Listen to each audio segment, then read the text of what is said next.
예, 대선판의 핵심을 쏙쏙 짚어주시는 분이죠. 한판 승부 애청자들이 가장 좋아하는 정치인.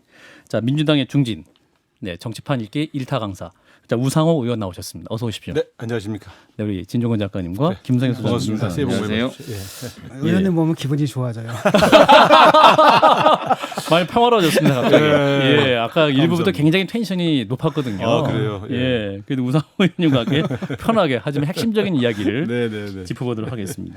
일단은 신년 초에 좀 출렁였던 그 윤석열 후보의 지지율 다시 이제 초접전 분위기로 좀 윤석열 후보가 회복하는 흐름이네요. 현재 그렇죠. 판세 예. 어떻게 보고 계세요?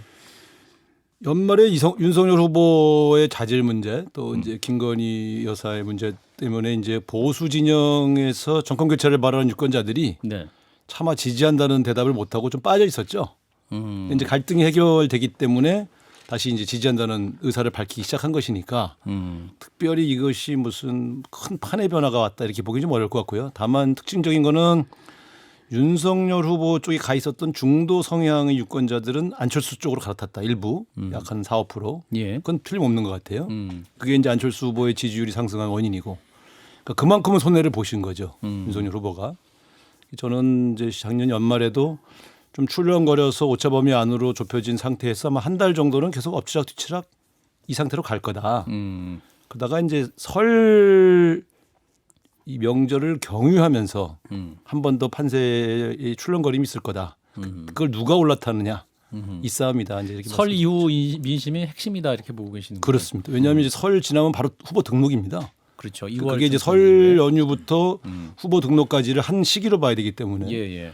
설 명절 때 나눴던 정치 대화의 내용이 중도층에게 굉장히 영향을 많이 미칠 것이다 이렇게 보는 거죠. 사실 지금 진영 싸움은 거의 조금 결집돼 있거든요. 양쪽이. 예. 중도가 어디로 가느냐의 문제는 아직 결정되지 않았다 이렇게 보기 때문에 앞으로 한 3주는 그냥 이 상태로 계속 엎치락 뒤치락 할 겁니다. 샤이 윤석열 있다 분석하시는 거예요. 샤이 그게 윤석열. 지난번에 빠질 때 아하. 제가 그때 샤이 보수가 5% 있다 이렇게 말씀을 드렸는데 그게 이제 빠졌지만 빠진 거 아니다. 아하. 그분들은 다시 돌아온다 이런 취지였죠. 근데 이제 문제는 그러니까 안철수 윤석열 후보 간의 지지율 변화도 그렇지만 실제 중요한 것은 이재명 후보 본인의 지지율 아니겠습니까? 그렇죠.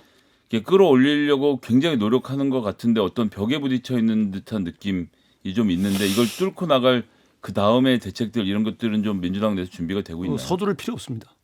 그러니까 이게 이제 판을 이런 걸 오래 경험한 사람들은 물이 들어올 때 노를 져야지 물이 안 들어왔는데 노를 저으면 노가 부러져요. 그래서 지금은 그 시기가 아닙니다. 지금은 너무 초조해야 할 필요가 없고요. 이재명 후보의 지지율은 항상 패턴이 같습니다. 20% 중반대 있다가 한 3, 4% 올라서 30% 초반대. 이게 한 달씩 가요. 한 달 있다가 이게 또 한 3, 4% 올라서 30% 중후반대. 이게 이제 2달 반 걸렸거든요. 예. 그러니까 저는 한 3주는 이렇게 가고 30% 중후반대로 설 명절을 앞두고 승부를 한번 걸어야 된다 이렇게 보고 있죠. 그러면 이제 40% 초반대에 안착하면 승기를 잡을 수 있습니다. 일단 후보 단일화가 안 된다는 전제하에. 이재명 후보 얘기 말씀하셔가지고 이제 오늘 좀 있어 주요 이슈 좀 여쭤보면 네. 그 이제 선거 그 뭡니까 그 변호사비 대납 의혹 제보자가 사망했지 않습니까? 네네. 관련해서 좀 뭐랄까요 관련 의혹에서 3분 정도가 이제 그 사망을 했기 때문에 이재명 후보로서는 굉장히 악재 아닙니까? 어떻게 판단하십니까? 그런데 이제 요번에 돌아가신 그 이모 씨라는 분은 이제 그 앞서 두 분은 좀 이제 스스로 자식이 선택한 극한적인 선택을 하신 거고요. 예. 이분은 좀 경찰에서 나오는 이야기를 들어봐도 병사일 가능성이 높다 이렇게 보는 거 아니겠습니까? 유서도 없으니까 자살도 아니고 예. 근데 누가 침범한 흔적이 없으니까 타살도 아니다 이렇게 본다 그러면 이제 병사일 가능성이 큰데 예. 병으로 돌아가신 분까지 이재명 후보가 책임져야 한다 이렇게 주장하는 것은 어떤 한 분의 죽음을 정치로 활용하는 세력들이 좀 지나친 거죠. 그러니까 예를 들어 예. 그분이 예를 들면 이 정치적 상황에 대한 고뇌와 뭐 압박 때문에 스스로 자신의 죽음을 선택했다 그러면 어쨌든 뭐 직접적인 관련성은 없어도 좀 이거 왜 자꾸 이런 일이 생기지 뭐 이런 게 있을 텐데 이게 심장마비로 돌아가실 가능성이 매우 높다는데 그것까지도 이제 이재명 탓 심지어 간접 사진 이렇게 표현하는 걸 보면서 깜짝 놀랐습니다. 아까 좀 전에 계셨던 분이 간접살인 말씀하셨죠. 네, 그래서 김경원 원내대표가. 아무리 용어를 예. 만들어도 예. 병사하신 분에 대해서 이걸 살인이라는 형태의 용어를 쓰는 건 좀 음. 심하다 이런 생각이 듭니다. 이 부검 결과는 일단 나와봐야 네. 알겠습니다만 그러면 어떤 간접살인 이렇게 발언한 것에서 어떻게 말씀 주시겠습니까? 제가 아까 말씀드렸지 않습니까? 예. 아무리 정치가 당장에 무슨 그 효과를 보고 싶어 하더라도 예. 그분의 죽음을 간접살인이라는 표현을 통해서 마치 이재명 후보가 책임 있는 것처럼 몰아가는 것은 저는 옳지 않다고 생각합니다. 그리고 그건 정치적 금도를 넘어섰다. 정치적 이렇게 금도를 봅니다. 넘어섰다. 예. 만약에 윤석열 후보와 관련 있는 분 중에 누가 병으로 돌아가셨는데 우리가 그걸 윤석열 후보의 간접살인이다 그러면 동의하시겠어요? 그런 이 정치가 그런 쪽으로 가는 것은 너무 과도합니다. 예. 근데 이게 자꾸 이제 이런 일들이 이제 계속 반복되거든요. 특히 이제 민주당 인사들 중심으로 울산시장 선거 때도 한번 그렇게 되셨고, 그다음에 이낙연 후보도 그런 일 겪으셨고, 그다음에 윤미향 사건 때도 그런 일이 있었고, 이재명 후보 같은 경우 이번에 또 두 분이 또 그러셨단 말이죠. 근데 이게 이제 단순한 우연인가? 그럼 그분들을 다 우리가 살해했다는 뜻이 아니 그게 아니라. 아니잖아요. 그러니까 아시면서 뭐 근데 가버지가 이런 겁니다. 이게 잠깐 주술적인 얘기인데 주술? 술자리에서는 예, 예. 야 이게 뭐냐 막 이렇게 얘기할 수 있죠. 네. 사석에서는. 예, 예. 근데 정치인이 이거를 공개적인 정치 언어로 쓸 때는 이건 책임을 져야 되는 얘기입니다. 예. 그러니까 저희도 사실 곤혹스럽죠. 아우 자꾸 이런 일이 생기지 하는 거에 대한 답답함은 있지만 제가 놀란 것은 정치 지도자 반열에 있는 분들이 예. 어떻게든 이 죽음을 이재명 책임으로 만들려고 하는 의도가 앞선 나머지 간접살인이라는 용어를 썼단 말이에요. 이 간접살인이라는 용어가 얼마나 무서운 말입니까? 예. 사람을 죽였다는 거 아니에요? 간접적으로? 예. 아무리 정치적 마수지만 예. 이런 식으로 뒤집어 씌우기가 어디 있습니까? 이건 금도를 어긋난 거예요. 그러면서 이제 김기현 원내대표는 굉장히 격앙된 어조로 그 민주당이 특검에도 전혀 의사가 없다. 그냥 말뿐이다. 이렇게 굉장히 비판을 하셨는데. 근데 저는 지난번에 한 번 승부 나와서도 저 원내대표 해봤지 않습니까? 예. 왜 생쇼드를 하는지 모르겠어요. 어차피 안 되는 일인데. 그래서 특검이요? 아까도 들어보니까 뭐 지금이라도 합의하면 된다. 예. 거짓말이죠. 왜냐하면 거짓말. 법은 당장 통과시킬 수 있죠. 예. 예. 그러나 우리가 특검 증거지 하다 보면 사무실 얻어야죠. 그다음에 수사팀 파견 받아야죠. 그래서 이제 기초 자료 수집해야죠. 여기에 한 달 걸려요. 그래서 수사의 단초를 가지고 이제 슬슬 수사 기획이라는 게 있지 않습니까? 예. 기획을 하기 시작하는데 어떻게 대선 전에 이걸 특검이 결과가 나온단 말입니까? 56일 안에 결과 나오고. 그거는 네. 그냥 우리 이재명 후보가 특검 받는데 좀 소극적이어서 뭔가 관련돼 있다는 이미지를 만들려고 그 뭐라 세우는데 예. 뭐 다른 사람들은 속을 줄 몰라도 원내대표 해본 저는 그냥 씩 웃고 말죠. 그러니까 뭐 결국은 뭐 민주당에서도 특검 하겠다라고 얘기를 하지만 사실 특검할 생각은 없다는 얘기죠. 그러니까. 아니 그 후보가 받자 그래서 협상을 해봤는데 예. 그 협상 해보면 알거든요. 그러니까 윤석열 후보의 어떤 범죄를 어디까지 할 거냐의 문제와 이 대장동 문제를 어디까지 할 거냐는 건 구체적인 협상 내용에 들어가봐야 아는 건데 예. 저는 이게 이 합의되기 굉장히 어려운 특검 논의였다 이렇게 봅니다. 그래서 사실 정치가 저는 하면서 하면 좋지요. 근데 자꾸 이 서로 불가능한 거 알면서 예. 상대방에게 책임 넘기기 이런 게임처럼 이렇게 해가는 것은 정직하지 않습니다.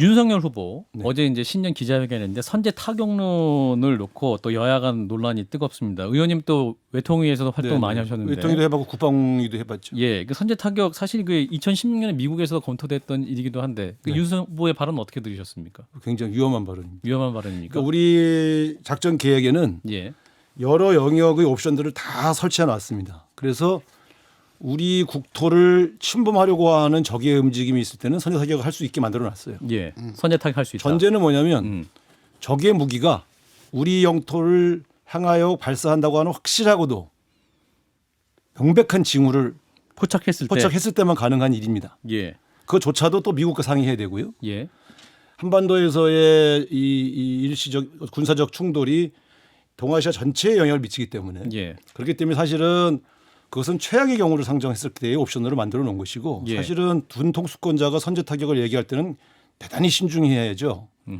근데 이제 제가 왜 위험하게 보냐면 결국 북한이 동해상으로 쏜 두 발의 미사일을 어떻게 해결할 거냐라고 물었을 때 네, 선제 타격 얘기를 했거든요. 그러니까 근데, 우리 영토를 침범한 미사일 공격이 아닌데도 불구하고 선제 타격을 한다는 것으로 비춰져서 저는 우리 여러 옵션 중에 선제 타격도 있다라고 소개했으면 저는 뭐 문제가 없다고 보는데 그러면 북한이 동해상으로 탄도미사일을 발사해도 선제 타격을 할 수 있다는 얘기인가? 이것은 대단히 위험한. 제가 어제 정확한 발언을 제가 정리를 해드리면 네. 마하 5 이상의 미사일은 발사되면 거기에 만약 핵을 탑재했다고 하면 그러면 그런 조짐이 보일 때 우리 삼축 체제의 가장 앞에 있는 킬체인이라고 하는 선제 타격밖에는 막을 수 있는 방법이 지금 없고요. 이렇게 답변했습니다. 그럼 이 발언 자체는 선제 타격하자 이거보다는 국방부 매뉴얼을 그냥 얘기한 거 아닙니까? 지금 국민의힘 아니죠. 주장도 국방부 매뉴얼 아니 결국 말한 것이다. 결국 이 질문이 나온 배경은 예, 최근에 북한의 연이은 도발 때문 아닙니까? 그렇죠. 근데 그 도발이 대한민국 영토를 겨냥한 것은 아니고 유엔의 결의를 위반하여 자기들 무기를 고도화하는 것을 보여주기 위해서 동해상으로 쐈지 않습니까? 예, 전제는 뭐냐면 동해상으로 미사일을 쏴도 이거를 해결 안 한단 말입니까라는 질문이기 때문에 그런 경우에 우리는 국제사회와 협력하여 강력하게 응징 프로그램을 만들고 제재를 더 강화해야 한다든가 예, 그러면서 한편으로는 우리 대한민국을 향해서 쏘아질 가능성을 대비해서 만반의 준비를 한다든가 이렇게 얘기했다 그러면 제가 뭐라고 안 하죠. 예. 이 전제가 동해상으로 쏜 미사일 문제를 놓고 어떻게 해결하시겠습니까라는 질문에 대한 답으로 선제 타격을 인용한 것은 그는 군 통수권자가 될 가능성이 있는 대통령이 꺼내야 할 옵션은 아니었다고 봅니다. 그러니까 예를 들면 그죠.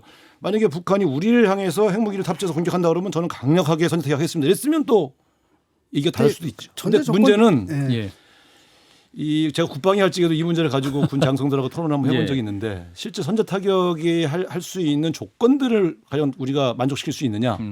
적어도 저쪽의 미사일 발사가 동해상으로 가는 건지 이 미국 영토를 겨냥한 건지 일본을 겨냥한 건지 한반도를 대한민국을 겨냥한 겨냥한 건지를 어떻게 우리가 알아서 선택을 할 수 있단 말이냐. 그랬더니 그 장성들 대부분이 사실 옵션으로 만들어 놨지만 그 결정을 하는 과정이 대단히 복잡할 겁니다.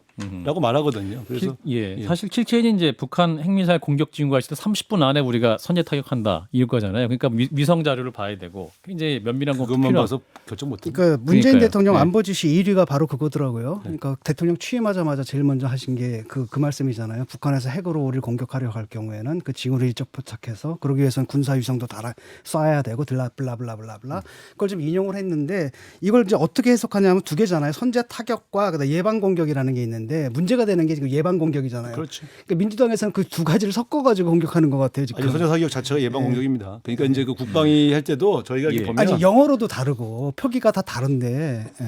그러니까 이제 이런 게 그거를 있죠. 개념적으로 혼돈시켜가지고 아니죠. 이런 게 정치적으로 있죠. 좀 막 가령 프레임을 걸어서 미국에서 공격하는 것 한때 같아요. 선제 공격을 준비할 때는 네네. 명백한 공격의 징후가 없지만 핵 시설 자체를 완전히 붕괴시켜서 핵 자체를 고도화하는 가능성을 완전히 막자는 의미의 예방 공격이 그때 미국이 한때 공격했던 선제 공격이었어요. 아. 근데 이제 우리 작전 매뉴얼에 있는 선제 공격은 명백한 징후, 우리 영토를 침범하려고 하는 명백한 징후에 대한 선제 공격이니까 예. 사실은 어차피 이것도 예방 성격이 있는 거죠. 근데 예를 들면 이런 겁니다. 문제는 이제 항상 제가 말씀드렸지만 그 명백한 징후를 어떤 기준으로 판단할 거냐. 그래서 이 문제를 할 때는 항상 어떻게 하냐면 가장 정보력이 뛰어난 미국과 결국은 같이 공동으로 합의할 수밖에 없어요. 삼위 공조 하에서 예 알겠습니다. 근데 김건희 씨 얘기 좀 해보겠습니다. 네. 그 오늘 기자와 7시간 한 6개월에 걸쳐서 이제 통화했던 내역을 하면 7시간 정도 통화한 녹취가 이제 어떤 매체를 통해 공개될 것이다 예고가 되어 있는데 의원님은 이러한 공개 어떻게 보십니까? 글쎄 그 내용이 어떤 내용인지 모르니까 예, 그거는 보도된 이후에 그 내용을 보고 판단할 문제이죠. 예. 근데 어쨌든 취재하신 분들이 있어서 취재 내용을 언론사가 보도하겠다고 한 내용에 대해서 우리가 뭐라고 왈가왈부할 수 있나요? 근데 다만 이제 그것이 보도 가치가 있는 거냐?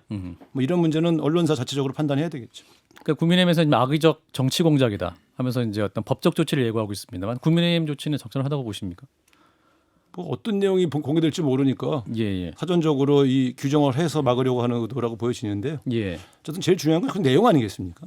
보도의 내용, 뭐 녹취 잡담 내용. 수준이면 사실 별 의미가 없는 거고 예, 뭐 우리가 대선에서의 검증의 한 내용으로 판단할 내용이 포함되어 있다면 그거는 문제를 제기해야 되겠죠. 그러나 지금으로서는 어떤 내용이 나올지 모르는데 예. 이런 것 같아요.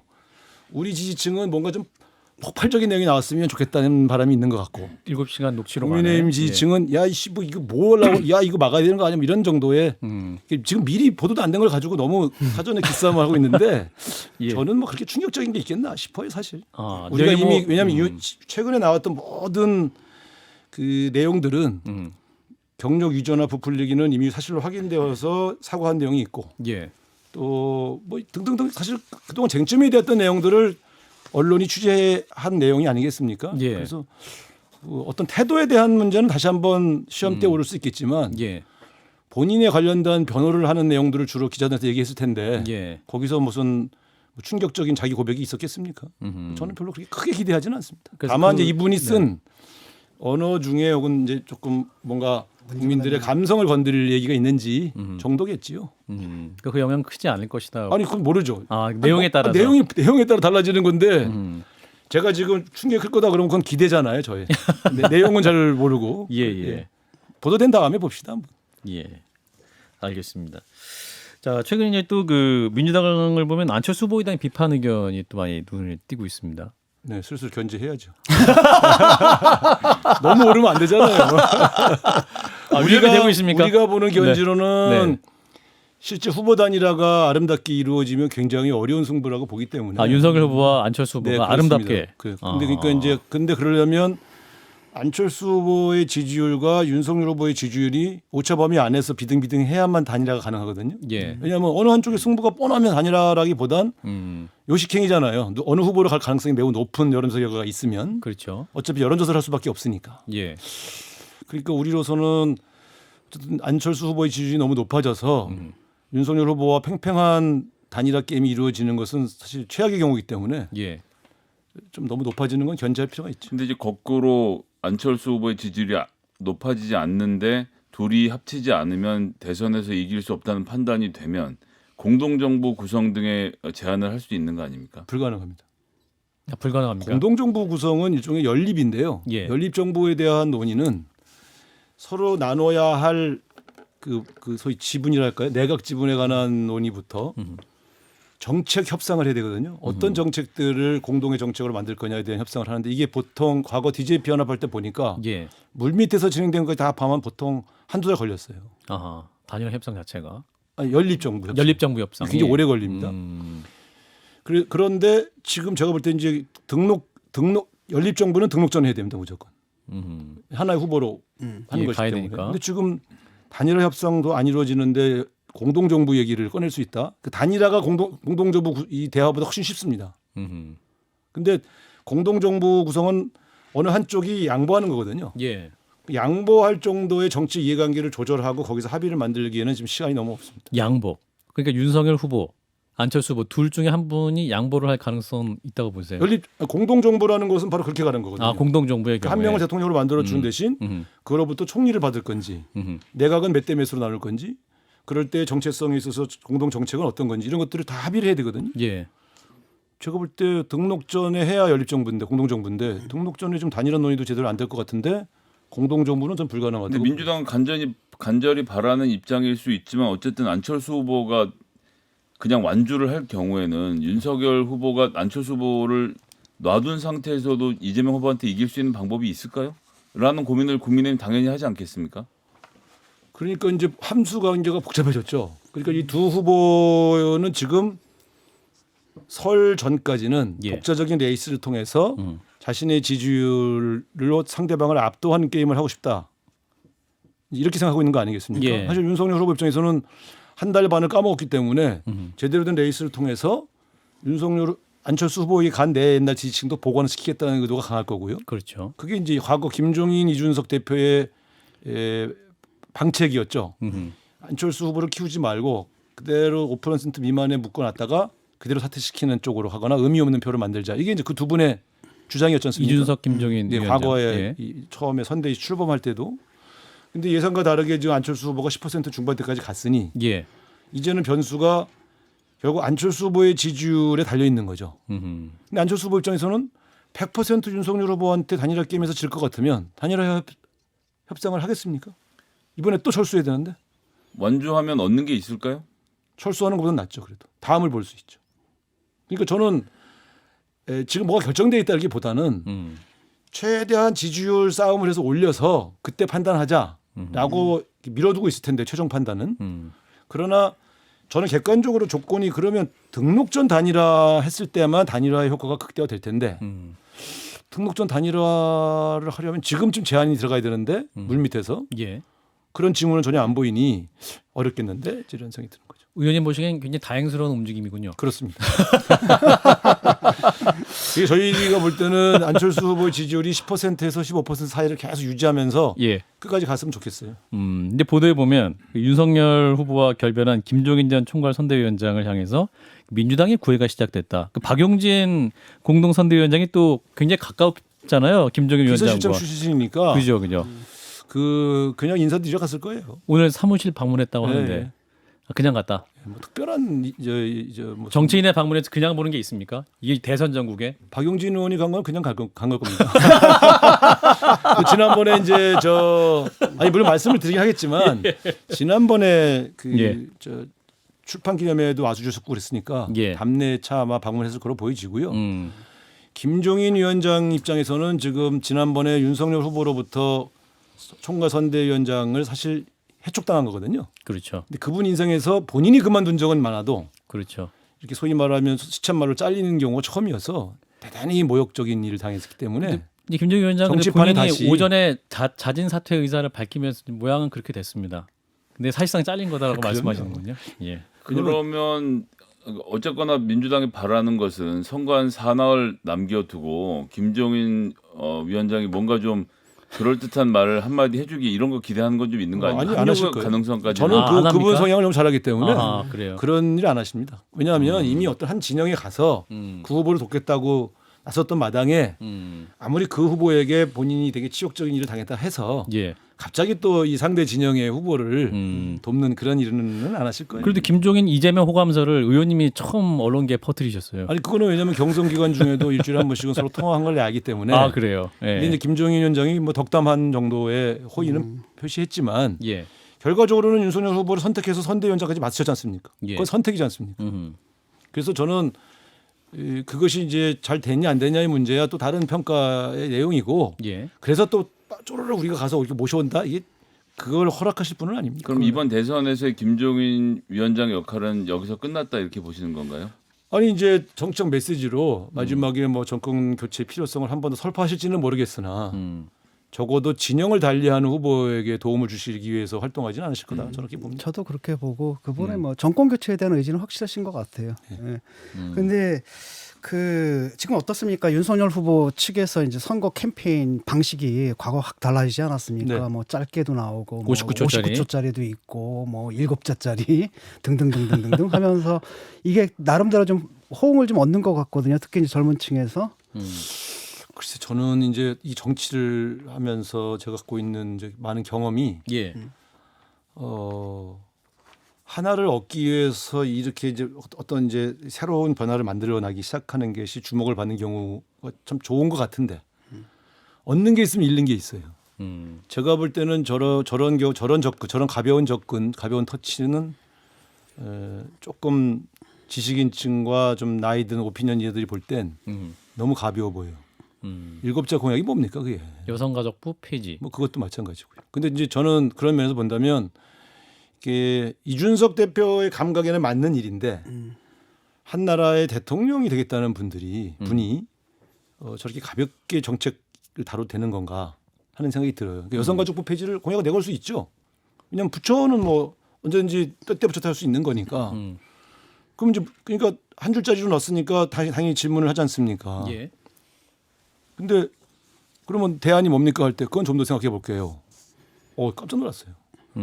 부처를 운영하는 문제는 진보의 보수의 문제가 아니지 않습니까? 내가 예. 대통령이 되었을 때 국정을 효과적으로 운영하기 위한 조직에 관한 구상인데 폐지하겠다는 생각은 있는데 그럼 그걸 다른 그 정책을 다루던 그 기능들을 어디로 옮기겠다는 거는 생각을 안 하고 폐지를 주장했다는 걸 고백한 거 아닙니까? 예. 그건 자격이 없죠. 그렇게 하시면 안 되죠. 예를 들어서 여성가족부의 정책 중에서 이런 저출산 고령화 대책은 보건복지부에서 한다든가 아니면 뭐 미래부를 만들어서 미래부에서 뭘 담당한다든가 이런 얘기를 바로 했어야죠.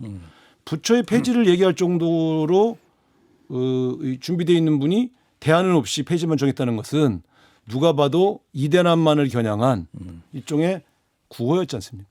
근데 부처 폐지 문제, 부처 조정 문제를 구호로 만들어서 그렇게 선전에만 활용하시는 게 대통령 후보로서 적당한 일일까요? 이준석 대표는 근데 굉장히 고무된 것 같습니다. 이틀 걸렸군. SNS에. 그것도 되게 건방진 말이죠. 아, 그런가요? 저는 사실 예. 그러니까 젊은이들을 향한 캠페인을 발랄하게 하자. 그거는 좀 좋아요. 예. 예를 들면 청년들과 같이 청바지 입고 어울리고 음. 그분들과 좀 가벼운 대화도 하고 이런 거는 캠페인성에서 괜찮은데 예. 정책 발표를 장난스럽게 하는 것은 저는 굉장히 위험하다고 보는 거죠. 근데 이제 그 말씀도 사실은 그 우상호 의원님 세대의 정서이고 지금의 20, 30, 40대 유권자들이 혹시 여기도 반응할 거다 이런 걱정은 없으시죠? 아니 저는 20, 30대가 반응한다 해도 대통령 후보라고 하는 분이 20, 30대 정책을 그렇게 가볍게 발표했다 그러면 저는 그럼 오케이라니까요. 근데 부처를 어떻게 할 건가의 문제를 이렇게 장난스럽게 접근하는 것은 예. 저는 대통령 후보로서 자기가 없다고 봅니다. 그거는 단순히 세대의 문제가 아니죠. 부처 폐지 문제를 어떻게 세대의 문제로 접근합니까? 국정을 운영하는 조직에 관한 구상인데 그래서 저는 이거는 좀 이상하다. 그래서 뭐 이 문제를 둘러싼 여러 가지 시각이 있지 않습니까? 예. 20대를 남성과 여성으로 편가르기를 시키냐 뭐 이런 문제가 있지만 저는 조직 개편에 관해서는 이거 부처를 어떻게 짜고 어떻게 운영하는 문제가 국정을 운영하다 보면 굉장히 중요한 문제거든요. 네네. 근데 이걸 어떻게 이렇게 가볍게 접근했지? 그래서 이게 이제 이런 측면도 좀 있는 것 같아요. 이재명 후보도 이제 지지율이 좀 뒤쳐져 있었을 때는 2030을 잡기 위해서 뭐 페미니즘의 광기를 멈춰여라 뭐 이런 걸 링크를 하다가 조금 이제 윤석열 후보의 지지가 빠지니까 그때 좀 여유를 가지고 아마도 권인숙 의원이 좋은 일을 했다고 보는데 뭐 그 성평등 정책 강화된 이런 것들 공약을 한다라든지 스탠스가 또 확 달라졌거든요. 근데 지금은 이제 윤석열 후보가 좀 그렇쳐진 것 같아요. 아니 그러니까 저는 윤석열 후보의 변신 예. 노력은 저는 그건 의미 있는 일이에요. 그래요? 그렇죠. 그런데 그 안에 얻는 게 있으면 잃는 게 있다고 말씀드렸지 않습니까? 잃는 것이 지금 제가 지적하고 있는 내용들이에요. 그 진짜 다시 한번 돌이켜 보면 대통령 후보가 왜 그러니까 아까 말씀드렸지만 20대 정책에서 뭔가 좀 발랄하게 가져가고 발표 방식도 신선하게 가져가고 막 이런 것들은 저는 좋은 정권법일 수 있는데 제가 계속 말씀드렸죠. 부처 정책, 부처 개편의 문제는 그거는 한 나라를 어떻게 운영할까에 대한 조직 구상을 이렇게 가볍게 접근하는 거는 옳지 않습니다. 이제 그런 점에서 지금 어쨌거나 20, 30대 남성에 대한 국민의힘의 공세가 거세고 여기에 상당한 반응을 보이고 있는데 민주당은 지금까지 보였던 흐름이나 여러 가지를 봤을 때는 어떻게 해야 될지 잘 모른다는 인상이 여전히 남아 있거든요. 이게 결국 지금까지 할 수 있었던 것이 이재명 후보 본인이 그런 커뮤니티의 의견을 듣는다는 방식, 가서 글을 적거나 링크를 가져오거나 이런 식일 뿐이지 사실 제대로 된 2030 남성들을 위한 정책, 뭐 그 사람들의 표를 얻기 위한 뭐 이런 거다를 떠나서 어떤 축적된 고민들이 좀 보여지지 않는다는 요 비판도 답변 있거든요. 듣고 잠시 쉬었다 가죠. 예, 말씀 주세요. 예, 답변 네네. 주십시오. 근데 저는 그 여전히 우리 이재명 선대위의 기본 철학은 20대를 남성과 여성으로 나누어서 그 분열시키고 대립시키는 식의 접근은 옳지 않다고 생각하고 있습니다. 그러니까 선거 운동을 좀 더 신선하게 좀 하면 어떻겠냐 이런 제안은 좋은 말씀인데 이 20대를 남성과 여성으로 나누고 30대를 또 여성과 남성으로 나누고 이렇게 할 수 있습니까? 대한민국의 대통령은 통합적으로 가야지. 그들 안에 젠더 갈등이 있다는 것이 현실이 하더라도 그걸 오히려 설득해서 하나로 가져가는 국가 통합의 지도자가 돼야지. 어차피 여성 편은 어깨가 글렀으니까 남자만 공격하자. 그렇게 접근하는 것이 과연 좋은 선거운동 방식일까요? 근데 원래 그렇게 접근했었잖아요. 저희 당은 그렇게 접근하지는 아니 않죠. 이재명 후보가 그런데 그 남쪽 커뮤니티 들어가가지고 말 걸기 하고 그다음에 양쪽이 막 다 했죠. 그러니까 이쪽도 링크를 접근하고 걸고. 이쪽 접근하고. 그러니까 그거는 어쨌든 만나기 위한 다양한 루트를 뚫고 대화를 시도하는 것은 맞는데 예. 정책으로 분열을 야기하지는 않았죠. 예. 자, 더불어민주당 우상호 의원 만나고 있습니다. 청취자 여러분도 궁금하신 분 올려주시면 저희가 함께 묻겠습니다. 잠시만요.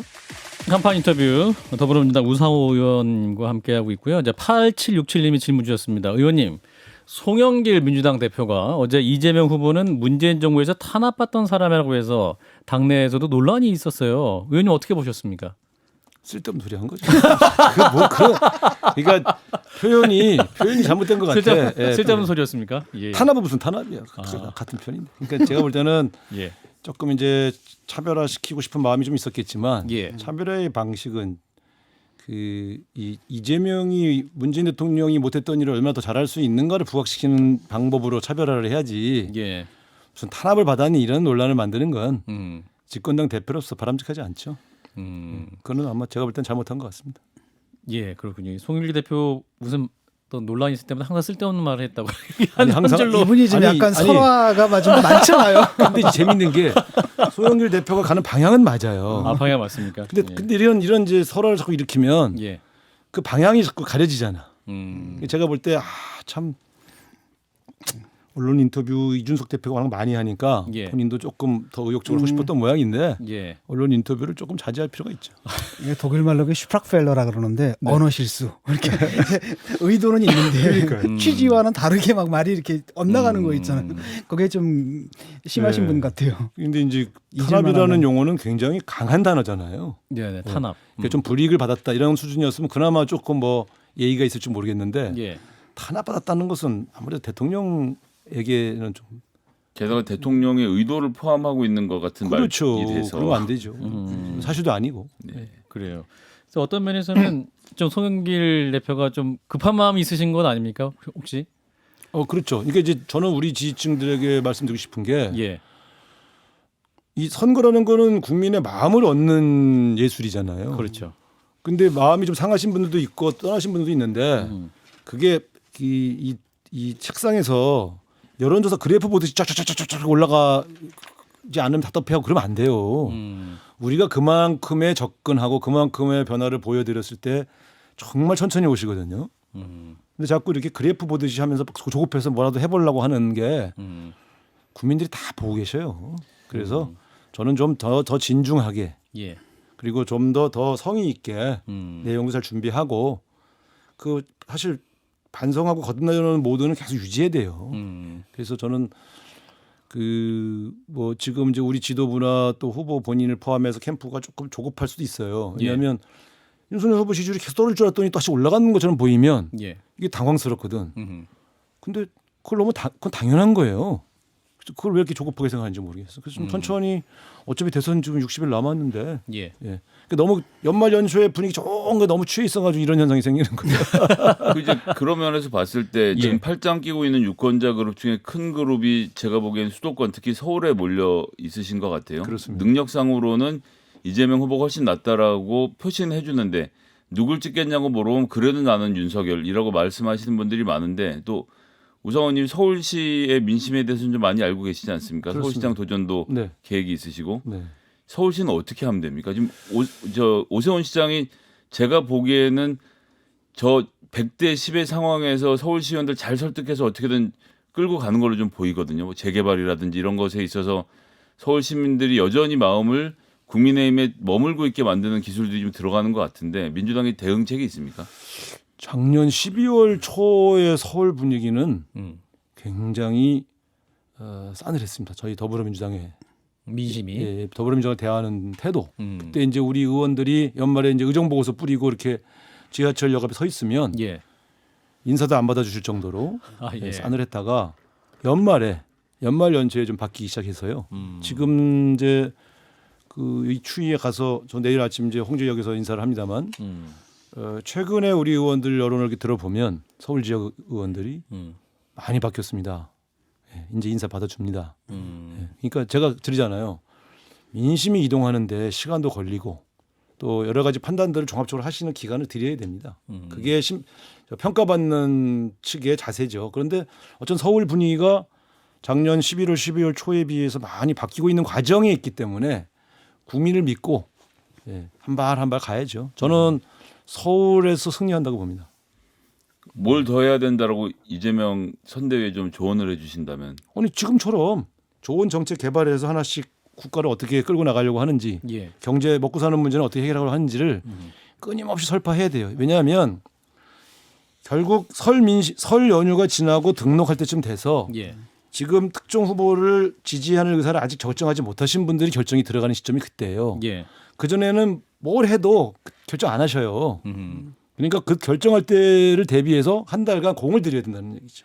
이제 요즘 이제 대선 담론 자체가 또 시대는 큰 거대 담론, 뭐 경제 민주화라든지 뭐 적폐청산이라든지 이런 게 아니고 어떤 개인이 호용에 집중한 공약이 좀 많이 나오고 있습니다. 이를테면 뭐 이재명 후보도 어떠한 그 소확행. 소확행이라든가 심쿵. 또 이제 심쿵, 그 윤석열은 심쿵하면서 병사 월급 200만 원, 뭐 가정들 그 100만 원, 부묘급여 100만 원 이런 거를 말을 하고 있고 이런 정책 흐름은 어떻게 보고 계세요? 저는 그거 좋은 접근이라고 봐요. 좋은 그러니까 접근입니까?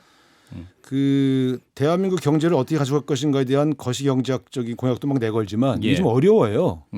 일반 국민들은 그거 알겠는데 너무 어려운 얘기 말고 나를 위해서는 구체적으로 뭘 해줄 건데 이런 궁금증도 꽤 많습니다. 그러니까 탈모 이런 게 사실 그 자체의 공약의 유의미성보다도 예. 아 이런 작은 문제에도 관심을 기울여 주네라는 반응이었던 거거든요. 예. 윤석열 후보가 마트도 가고 뭐 이렇게 장도 보고 이런 것도 좋은 거예요. 그런 이제 국민의 실생활을 좀 접근해 보겠다. 이런 경쟁이 들어간 거 아닙니까? 예. 지하철도 타고. 그래서 저는 어쨌든 선거 과정에서 국민들의 목소리를 경청하려 하고 국민들의 고달한 살림살이를 눈으로 직접 확인하고 싶어 한다고 예. 하는 태도를 경쟁으로 가져가는 것은 민생 행보란 측면에서 여야 후보가 다 잘하고 있는 겁니다. 다만 그 이후에 나오는 대안들을 유심히 보시겠죠. 예. 그래서 저는 정치가 너무 큰 메가 공약 뭐 어려운 얘기로만 점철하는 게 아니라 예. 그런 것을 깔아놓으면서도 소소한 국민들의 삶과 관련된 것들을 반영해 주려고 노력하는 것은 진전된 것이다 이렇게 봅니다. 그 이재명 후보가 이제 555 공약을 내세웠는데 이게 거의 뭐 MB 747과 비교된다. 747처럼 그래서 이거 좀 너무 올드 패션드 아니냐, 너무 좀 낡은 게 아닌가 이런 생각이 들거든요. 그러니까 이런 것을 가지고 유권자의 마음을 살 수가 있다라고 판단하는 건지. 그런 비전과 희망을 좋아하시는 유권자도 있어요. 그러니까 저는 이렇게 보면 하나의 정책으로 또 하나의 접근법으로만 대선을 끌고 갈 수는 없다. 예. 운동장을 넓게 써야 된다. 우리가 항상 주장하지 않습니까? 그러니까 이런 큰 공약부터 작은 공약까지 또 탈모 문제에서부터 뭐 큰 여러 가지가 사실은 이게 뭐랄까요? 관심 있는 분들을 겨냥해서 계속 이 설득하고 내놓는 과정이거든요. 예. 그래서 저는 어떤 거는 조금 스테레오타입으로 하는 필요가 있고 예. 어떤 건 좀 참신하게 접근할 필요가 있고 그래서 그 다양한 영역의 접근을 할 필요가 있다고 봅니다. 토론을 이제 우리 국민 여러분께서 많이 보고 싶어 하시는 것 같아요. 이제 예. 후보들 간의 토론. 오늘 합의가 됐지 않습니까? 예. 큰 틀에서 이제 작은 걸 실무 협상을 할 텐데 예. 토론을 안 할 수는 없죠. 토론을 이제 하게 되겠죠. 예. 그 윤석열 후보와 이재명 후보의 토론 어떻게 전망하세요? 두 분의 장점이 각각 다르기 때문에 예. 누구의 장점이 더 빛날지 그리고 어떤 분이 실수를 해서 갑자기 점수를 까먹을지 이거는 이제 현장에서의 어떤 분이 실수할지 현장에서의 이 순발력이기 때문에 예. 근데 어쨌든 순발력은 우리 후보가 더 나은 것 같고요. 또 우리 후보가 보완해야 될 점은 이제 워낙 똑똑하니까 예. 거기서 어떤 그러니까 토론은 잘하는데 왠지 이미지가 좀 나빠지면 또 손해 보는 거죠. 그 그래서 원희룡 그런 것들을 잘- 본부장이 이렇게 예. 말했습니다. 네. 이재명 후보는 토론에서는 이기고 질 것이다. 결과는. 네. 원희룡 본부장 본인이 그러시던 거 아닙니까?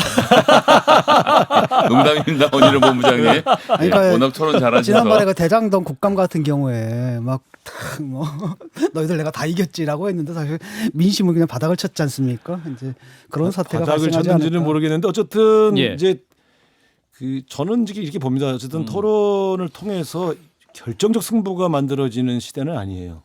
이 TV 토론은 대체로 자기 지지층들에게 확신을 주는. 그래서 토론회 하면요 자기 지지층이 상대방 말하는 걸 잘 안 듣고 자기가 사랑하는 후보가 말하는 것만 귀담아 듣습니다. 네. 그렇기 때문에 문제는 이제 어떤 쪽에서 실수가 나오면 가령 이제 그때 우리 알기면 안철수 후보가 이제 제가 MB 아바타입니까? 한번 물어보고 나서 처음에 문재인 후보가 피했잖아요. 근데 예. 또 물어보고 대답하세요. 그러니까 그렇게 생각합니다 하는 바람에 근데 그분은 그게 이제 그 말이 되게 싫어서 예, 예. 이 문재인 후보로부터 약간 사과성 해명을 듣고 싶었던 거겠지만 예. 오히려 낙인이 찍혔죠. 예. 그런 것들이 우발적으로 생길 때는 오히려 피해가 크죠. 그러니까 존 F 케네디랑 닉슨의 TV 토론은 선거극을 바꿨습니다. 그 이전에 라디오 토론만 하다 TV 토론하면서 후보들 얼굴을 보면서 해서 이제 케네디가 당선이 됐던 것이고 이번에도 그 3프로 TV라는 유튜브 채널을 통해서 두 후보가 이제 했던 그 인터뷰 내용을 보고도 좀 또 유권자들 반응이 많이 나오지 않았습니까? 네, 그렇습니다. 따라서 토론도 굉장히 중요한 요인이 되지 않을까요? 중요하죠. 특히 첫 번째 토론이 매우 중요합니다. 첫 번째 토론이 네, 중요하다. 보통 과거에 토론회를 한 10번 한 적이 있는데 예. 10번을 다 보시는 분들은 양쪽에 아주 핵심 지지층과 캠프 종사자들이고요. 정치 소비자인 유권자들은 그중에 예. 한 번 정도를 음. 이렇게 유심히 보시는데 그것도 처음부터 다 보시는 분은 아하. 매우 소수입니다. 근데 사회자만 처음부터 끝까지 그렇죠. 보겠죠. 그 사회적 운명이니까. 근데 20분을 보면서 판단을 해요. 20분을 모여서. 그러니까 저는 이 토론회가 중요하지 않다는 게 아니라 예. 그런 매우 중요합니다. 토론회를 통해서 후보자의 태도를 좀 유심히 보시거든요. 예. 근데 요즘은 워낙 미디어가 발달해서 여러 가지 정보를 얻기 때문에 예. 과거의 TV 토론의 비중, TV 토론이 아니고선 두 후보를 비교할 수 없었던 시절에 비해서는 예. 비중이 많이 낮아졌어요. 음. 그래서 이제 토론을 잘하는 분들은 토론회를 통해서 없겠다. 막 이런 생각을 가지고 나오지만 예. 막상 정작 보면 결국 중도층 싸움 아니겠습니까? 중도층이 얼마나 TV 토론을 보실지 TV 토론 이후에 퍼지는 구전을 더 영향을 받는 것 같아요. 아. 자기가 믿을 만한 사람이 음. TV 토론을 봤는데 이재명이 훨씬 잘하더라. 아 윤석열 준비 안 됐더라. 이런 얘기 해주면 예. 이렇대 하면서 이렇게 퍼지는. 근데 왜냐하면 요즘 뭐 TV 토론이 뭐 시청률 50%까지 가고 그런 적은 없지 않습니까? 예. 그렇기 때문에 그렇죠. 그렇군요. 한 3분 남았는데요. 자, 이재명 후보의 리스크는 뭡니까? 이재명 후보의 리스크는 좀 거의 다 극복했다고 보여지고요. 전 극복했습니까? 대장동 이슈도 안 먹힌다고 보고요. 고발 사주도 안 먹힌 것처럼 예.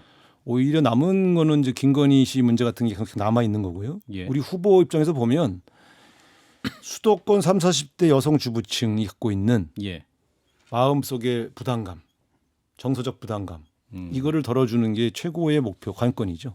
그 부담감은 뭡니까? 이 후보를 다 선택하시면 아시면서 아, 구체적으로 말씀해 아까 주세요. 우리 친절한 방송. 김성애 대변인이 말씀하셨지만 예. 윤석열 후보가 싫은데 예. 그렇다고 바로 이재명 후보에 가기는 뭔가 정서적으로 감성적으로 뭔가 이렇게 시원하지 않은 예. 그런 점들을 잘 극복하는 것이 음. 최대의 과제가 되겠죠.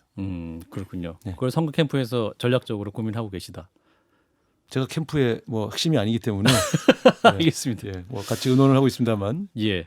어쨌든 지금은 너무 서두르고 너무 초조해하지 않는 것이 음. 매우 중요한 승부가 될 수도 있습니다. 뭔가 이렇게 돌파구는 좀 필요하지 않겠습니까? 왜냐하면 사실은 최악의 상황이었잖아요, 저 국민의힘은. 근데 네. 그런 상황 속에서도 지나고 나니까 다시 지지율이 그냥 뭐 한두 달 전으로 그냥 다시 또 원점 회귀했거든요. 근데 라고 한다면은 뭔가 좀 다른 뭔가 접근 방법이 좀 필요하지 않을까? 아니죠. 그건 양쪽 후보 진영의 공동의 문제죠. 아. 막판 승부수를 뭘로 할 건가?